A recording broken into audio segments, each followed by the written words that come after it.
I want to ask, I'm pretty sure most of us have had a coffee before. Sometimes we can't actually survive without coffee. Some people first thing in the morning, they must have a coffee. Now when we think of coffee, what do we think of? If I were to say, for example, pizza, what would you think of? Which country would you think of? Italy. If I was to say sushi, what would you think of? Japan. So there are certain things that you associate with certain things. Now if I were to say coffee, what would we think of? Brazil. Some people might think of Colombia. Some people think of Italy. However, I just want to look a little bit first at the history of coffee. Okay, and you're going to understand that there is something Islamic about this in the ends. Coffee itself, the word actually comes from Arabic. In Arabic, the words call this drink qahwa. Qahwa is the drink that comes out from the bun, from the coffee bean. So they call this thing qahwa. Now qahwa, it comes from the verb qahiya, which means to lose one's appetite. Because the Arabs knew that when you drink a lot of coffee, khalas, you don't want to eat anymore after this. So they would usually have it after their meals. Now the word qahwa, it spread from Yemen to the rest of Arabia until it went to the Ottoman Empire. Because the Arabs were the first ones to drink coffee. And the Ottomans really revolutionized coffee. I mean, Arabs like coffee. Ottomans and the Turks loved coffee. You'd find that they couldn't survive without coffee.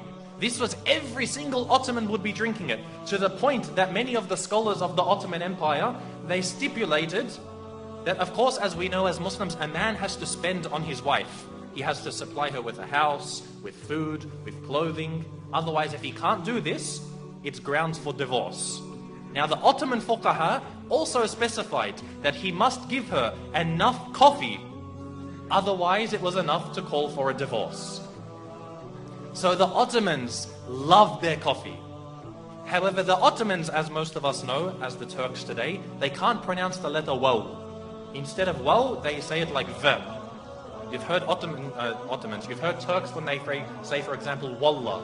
What do they say? They say wallah. So you see the waw turns into a v. This is common in their speech. So the word qahwa, they couldn't say qahwa. So they started to call it kahva. Now, kahva, when it began to spread, when the Ottoman Empire was attacking a lot of the nations of Europe, there was a specific time. It was actually the last instance of offensive jihad in our ummah. This was the last time in the history of our ummah that the Muslims made an offensive jihad, when the Ottomans were attacking Austria. So they were attacking Austria and Poland, who were united at that time. Now they were defeated in this battle. It was called the Second Siege on Vienna. And so when they were defeated, as you know, when you leave the battlefield, you leave behind all of your things, the ghanima, your weapons, your treasures. And part of their ghanima, of course, was their coffee. Because even the Ottoman army, everywhere they went, they had coffee and people to make their coffee.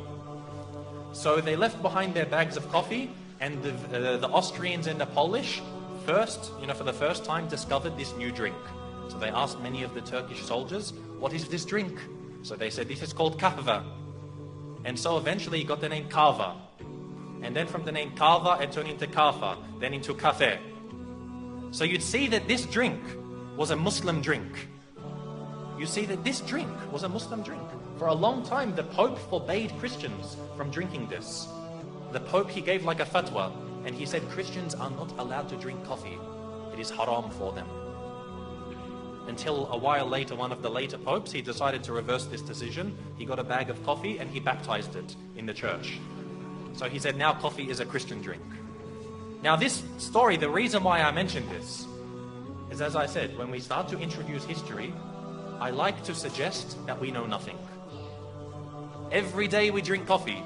Most of us won't even know about this Islamic history, when there was a point that just drinking coffee could get you thrown out of the Catholic Church. You'd be accused of being a Muslim. Nowadays, everyone drinks coffee, but very, very few people know about this history.